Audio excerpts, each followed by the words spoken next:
that's mighty pretty landscape you're painting. Why, thank you.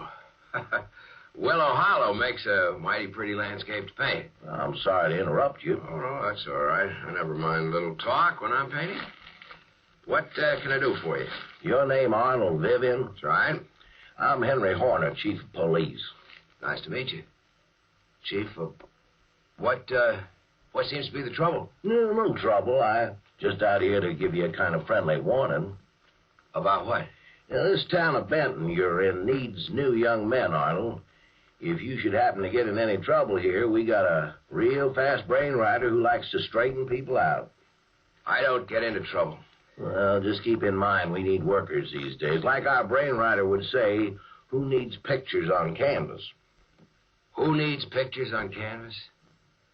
Why, Mr. Policeman, me. Maybe someday a few others will agree with me. Well, maybe. I used to be a sort of artistic fella myself. Baritone concert style. Yeah, I'll bet you're good on a police whistle, too. Don't worry about me, Mr. Horner. Just go back and tell your brainwriter. Here's one traveling man he won't ever get to use his scalpel on.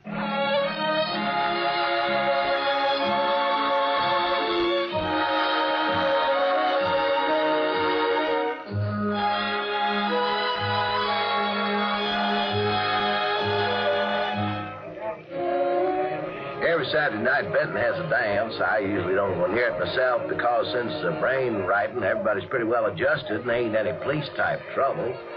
This Saturday night, though, I dropped in toward the middle of the evening. Hi, Mr. Horner. Why, hello, Arnold. Having a good time? Heck yes. I've been dancing with all the girls. They love me, and I love them. Staying out of trouble? The only trouble I ever have is with pictures on canvas. Well, don't go getting drunk and signing a job contract with Big Fellum at the Brickyard or with Tom Harth, or you'll forget pictures. I'm immune to job contracts. Also, it may interest you to know that both Mr. Harth and Mr. Fellum each bought a painting for me tonight, paid cash on the barrel end. Well, that's a surprise. Well, I wonder what they're up to. Why should they be up to anything? They just like my pictures.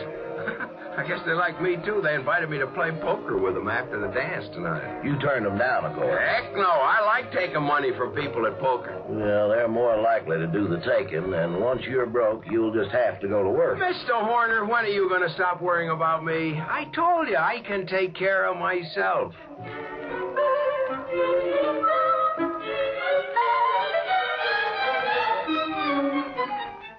And he could, too.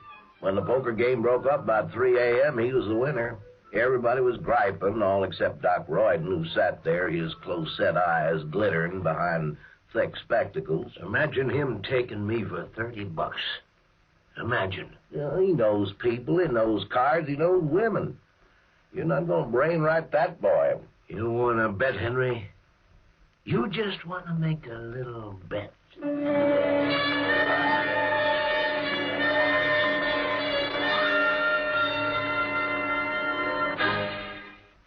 Whether it's a crowded highway or a narrow street, a smooth, even flow of traffic is one of the essentials of safe driving. Speeding is an obvious hazard, but it can also be suicide. Slowpoke driving is dangerous, too, because it causes rear-end collisions and tempts other motorists into taking deadly chances in passing. The eccentric behavior of the lane switcher, the driver who weaves in and out, often is the cause behind frightful smash-ups. So don't be a cause, and don't be a victim. Arrive alive. There are two difficulties with the happiness idea. One of them is that actually we need to earn happiness to enjoy it, but we don't really want to work for it. The drug addict has happiness that he doesn't have to work for, really.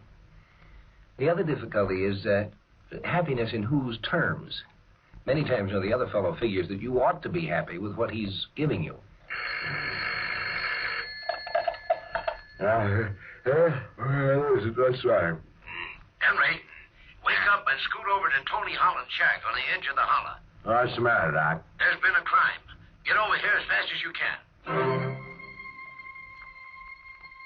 Somebody's got to keep an eye on our citizens at the police force. I'll wait.